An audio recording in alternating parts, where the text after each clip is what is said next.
落語、泣いてないって顔が一番半泣きだ。ボクシングで那須川天心がエストラーダに勝ったそうでございます。しかも判定じゃねえ。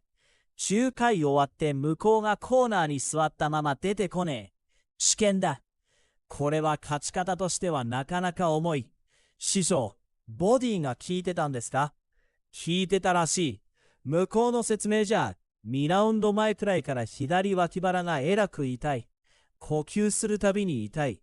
骨折みてえな感じだって話だ。しかも6回のバッティングよりそっちの影響が大きいとも言ってる。バッティングでダウンしてましたからね。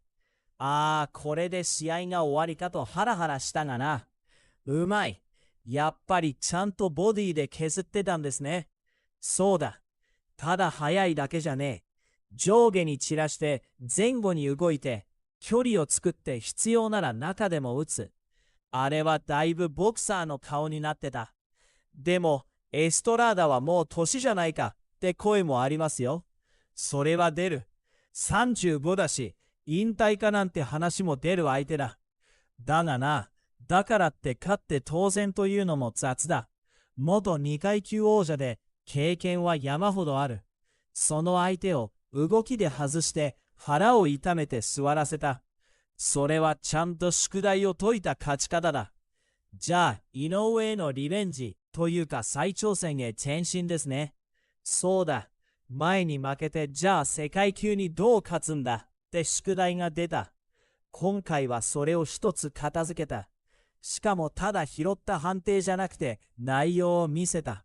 そこがでかい。でも師匠、12ラウンドを最後まで戦えるかはまだわからないんじゃないですか？そこだ。今回は9回で終わった。だからフルで最後まで落ちないか。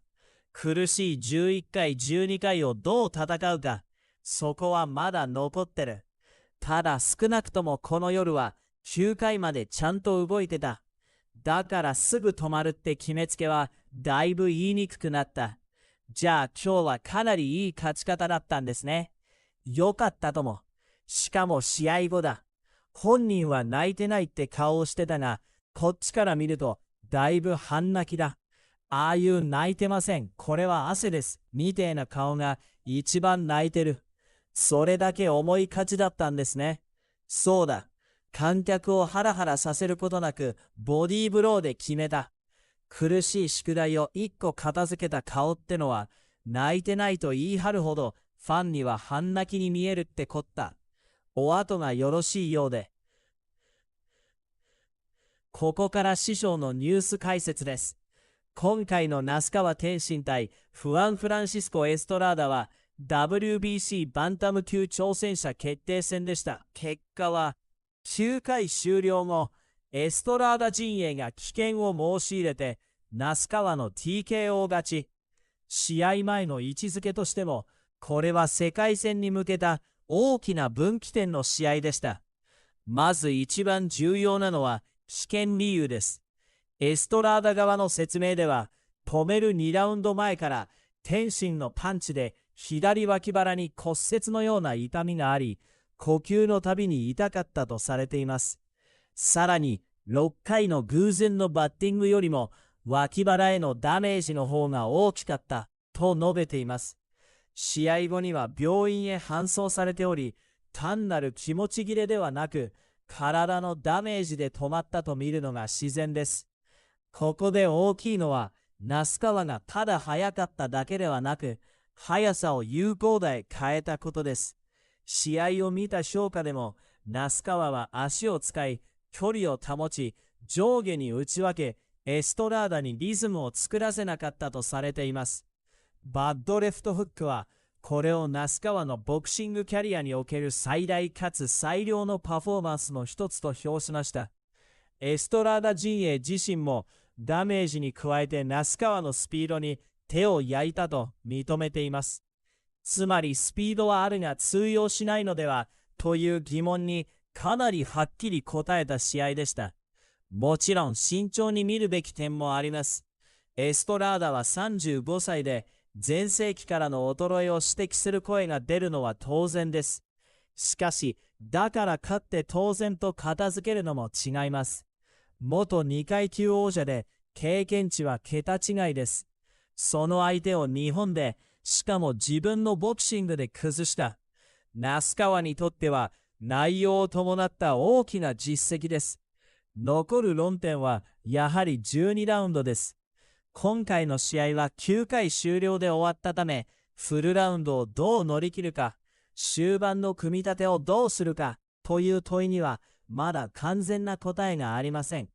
ただし少なくとも9回までは足も手数も集中も落ちていませんでした。ですから終盤に必ず失速するという評価は今回かなり弱くなったと言って良いと思います。要点をまとめます。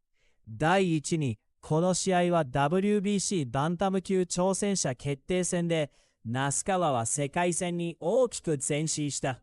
第2に、エストラーダの危険理由は左脇腹の強い痛みでボディーブローの効果が大きかった。第3に那須川はスピード、距離上下の内訳でボクサーとしての完成度を見せた。第4に年齢的に苦しいエストラーダ相手ではあったも内容をもって勝ったことの価値は大きい。第5に12ラウンド完全証明は次の宿題だが9回までの動きで不安はかなり薄まった。つまり那須川天心は今回井上戦後の世界級にどう勝つかという宿題を一つ片付けた。そしてその顔は泣いていないと言い張っても半泣きくらいには見えるほど重い勝利だった。そういう一戦だったと思います。お後がよろしいようで、高評価、チャンネル登録、LINE での拡散お待ちしております。どうぞよろしくお願いします。